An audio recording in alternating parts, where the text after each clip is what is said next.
നമസ്കാരം. ആലപ്പുഴ ചാരുമൂട്ടിൽ 4ാം ക്ലാസ് വിദ്യാർത്ഥിക്ക് പേവിഷബാധ. കുട്ടിയെ തിരുവല്ലയിലെ ബിലീവേഴ്സ് ആശുപത്രിയിൽ പ്രവേശിപ്പിച്ചു.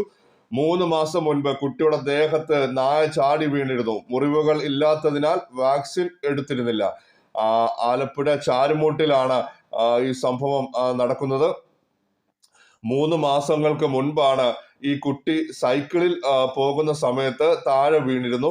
ആ സമയത്ത് ഒരു പട്ടി ദേഹത്തേക്ക് ചാടി വീണിരുന്നു. പക്ഷേ മുറിവുകൾ ഒന്നും ഇല്ലാത്തതിനാൽ വീട്ടിലും ഈ കുട്ടി വിവരം പറഞ്ഞിരുന്നു. പക്ഷേ ദേഹത്ത് ഒരു തരത്തിലുള്ള മുറിവുകളും പോലും അന്ന് കണ്ടിരുന്നില്ലായിരുന്നു.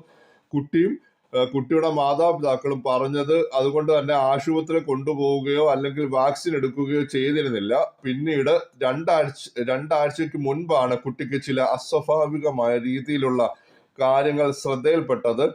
കുട്ടിക്ക് വെള്ളം കാണുമ്പോൾ പേടി വരുന്നു. അങ്ങനെ തുടങ്ങിയിട്ടുള്ള പേവിഷബാധ ഏൽക്കുമ്പോൾ ഉണ്ടാകുന്ന ചില ലക്ഷണങ്ങൾ പ്രകടമായത്. അങ്ങനെ അടുത്തുള്ള പ്രാഥമിക ആരോഗ്യ കേന്ദ്രത്തിൽ എത്തി. പനി കൂടി കുഞ്ഞിനുണ്ടായി. അങ്ങനെ ആശുപത്രിയിൽ എത്തിയപ്പോഴാണ് ഇത് സാധാരണ പനിയല്ല എന്ന രീതിയിൽ മറ്റു പരിശോധന നടത്തിയപ്പോഴാണ് പേവിഷബാധ ഉണ്ടെന്നുള്ള സംശയം ഉണ്ടായത്. പിന്നീട് ജനറൽ ആശുപത്രിയിലെത്തി പരിശോധിച്ചപ്പോഴാണ് പേവിഷബാധ സ്ഥിരീകരിക്കുന്നത്.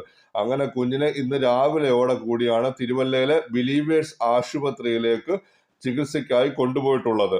കുഞ്ഞിന്റെ നില ഗുരുതരമാണെന്നാണ് നിലവിൽ ഈ ആശുപത്രി അധികൃതർ അറിയിക്കുന്നത്. സങ്കടകരമായ ഒരു വാർത്തയാണ് ആലപ്പുഴ ചാരുമൂട്ടിൽ നിന്ന് 4ാം ക്ലാസ് വിദ്യാർത്ഥിക്ക്. എല്ലാവരും ശ്രദ്ധിക്കുക. നായ കടിച്ച ഉടനെ വാക്സിൻ എടുക്കുക, ശ്രദ്ധിക്കുക.